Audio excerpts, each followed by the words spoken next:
Зохилог бичсэн Одхүүгийн баг манд. Сэтгэл өгүүлэг. Намрын сэвэлзүүр салхи аяархан сэвэлзэж, багавтар гэрийн зүгээс хийцтэй цайны тун аятайхан үнэр сэнхийн. Гэрт 60 холоо давж яваа эмгэн тогоо шанаг зодолдуулж суух бол тогоон дотор борцтой банштай цай пур хийн буцална. Гадаа уяа шон дээр намхан бормоор унсан янгхгар хөх өвгөн дөрөө хангинуулан буухад дөрвөн нүдтэй хөгшин банхар сүүлээ годгонуулан өвгөн эзэндэн эрхэлнэ.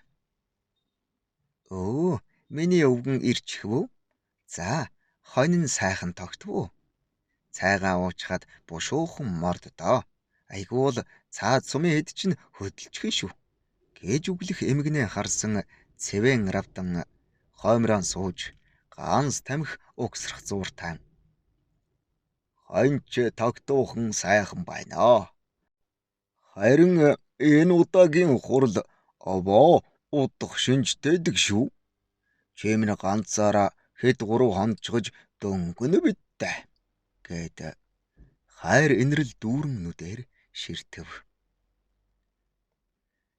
Үлзийма эмгэн эр нөхрөөдөн харж. Би яах вэ? Нутгийн ардынхаа буйнд болж л таараа. Таныг явчаар урд голын хүүхдүүд ээлжилж хонь хариулж гэрийн ажилд туслаад болж л байдаг юм. Гэж хэлээд дунд гарын мөнгөн аяганд өвгнийхөө дуртай борцтой банштай цайг мэлтэл зүүлэн барив. Эмгэн өвгөн хоёр цайлж дууссаны дараа өвгөн сумын төв рүү мордож эмгэн нь хонь руугаа морджээ. Цэвэн аравдан өвгөн гэрээсээ багахан холдож нэгэн бэсрэг уулын орой дээр гарч суугаад гаансаа гарган таймх нэрж өврөөсөө ганц нүдний дурангаан гарган хойд хөндийдэн бэлчих хонион дурандаж хэсэг суугаад яг дурангаа эвхэх гэж байтал нэг зүйл ирэхгүй нүдэнд нь торлоо. Айхуулан дурандвал бараа морь унсан өндөр хар хүн жолоо тодлгүй явсаар хоньныхоо дэрэг зогсох эмгэнийх нь хажууд дөрөө мултлав. Эмгэн үлзий маань аяархан алгаж очоод тэр өндөр хар хүнд тухаа өгөн үнэрлүүлэх нь нүднээ илхэн үзэгдээтэв. Энэ хүн бол хөрш сумын сорив готв гэгч гэдгийг өвгөн танилаа. Цэвэн аравдангийн гол үйд нэг хар зүйл өгсөх шиг өнөө өхөл аль хэдийн дасал болоод удсан мэдрэмж төрөхөд гаансаа түрүүлэн уртаар санаа алдан өндөлөө. Аймгийн төв орж хуралд суугаад буцаж байгаа цэвэн аравдан бусдаасаа саахалт айлын зайтай толгой унжуулан бодолд дараатай явна. Бусд нь ч нэглийн дарга яагаад ийн сэтгэл гундуу явааг ам уралдуулан таамаглацгаана. Зарим нь даргыг аймгийн орлогч өрөөндөө дуудаж уулзаад байсан түүнд л донгодулжтэй гэцгээхэд зарим задарсан нэг нь манай цэвэн дарга чавганцтайгаа ам мурыгаад ийн яваа юм уу гэж худал бурцгааж байж арай ахмад нэгэндээ зэмлүүлнэ. Цэвэн аравдан сумын төвөөс тэднээс салж гэрийн зүг ганцаар сажлахдаа олон төрөл түмэн зүйлийн бодол толгойд нь эргэлдэж байв.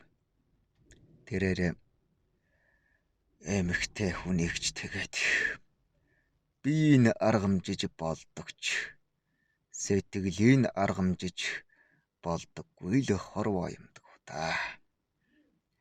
1909 оны намар миний эцэг Жамбал ноён зэрэгэлдээ хашууны Сэнг ноёны бага охинтой намайг суулгах болж энэ л үлзий маамын надтай ирсэнсэн. Энэ минь эхэндээ би энэ хүн чинь сэтгэлгүй гэж бахирч орилдог байсан боловч цагийн ирэхээр миний л хүн болсон доо.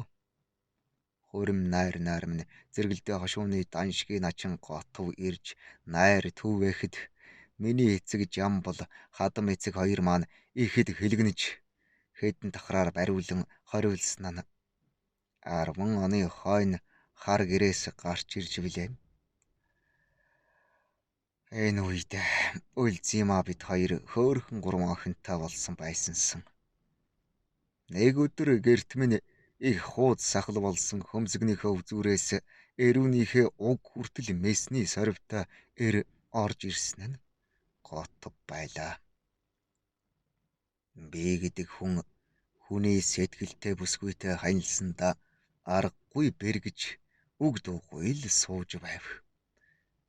Готов нэрмлийн ааганд хэсэг халамтснаа суудлаас босч. Сэвэм минь, чи миний зүрхний очсыг суг татан авсан шүү.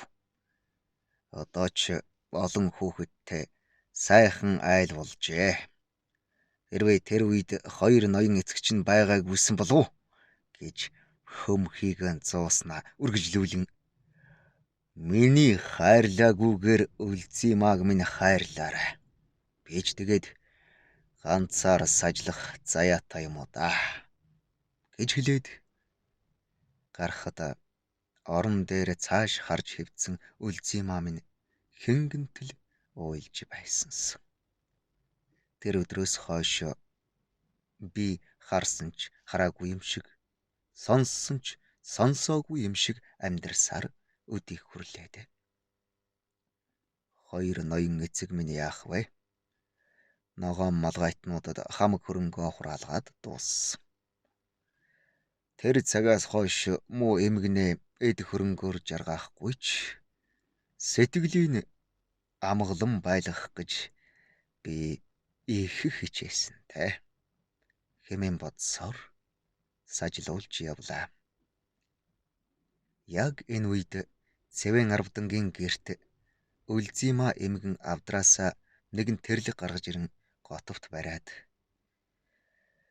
та ахиж нааш зүглээд хэрэггүй болов уу? Танд зориулж миний ойсон сүүлийн дээл юм шүү. Би гэж олихоогүй юм насаараа л хоёр эрийн хооронд гүйж амьдралаа. Үххийнхээ наан муу өвгний хүн сэтгэлийн амар байлгаж үйлийн үрээ нэмгэлээ та гэж хэлээд нулимсаа арчин гэрээс гарав. Морио уяашонгоос уйж гэрлүүгээ алхаж буй Цэвэн Арвдан өвгөн их л уйтай гэрлүүгээ орон хоймроо сууж эмгний ихэн зүг харахад эмгэн нь харцад альдран борцтой шүлнөөс аягалж өвгөндөө бариад өмнө нь бохирон сууж энгэрт нь тэврүүлээд аяархан мэгшиж өвгөн минь намайг уучлал. Би чинь таныхаа сэтгэлийг олон жил зовоолоо. Та минь хүлцэнгүй тайван тулдаал намайг төвчж ирсэнийг чинь би мэднэ. Та минь л намайг уучлавал хоёул үлдсэн ахар насаа амар амгалан өнгөрөөе гэд энгэрт нь асаад асгаруулж гарваа.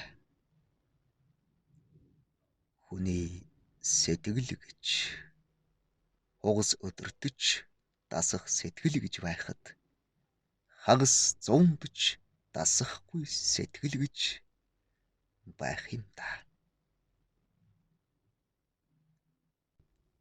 Зохилогдсон Одхүүгийн баг банд.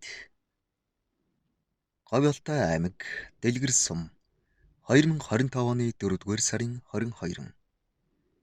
Уншсан Эрхэнбаярын Баддорж. Завхан аймаг Улаастай хот 2025 оны 4-р сарын 22.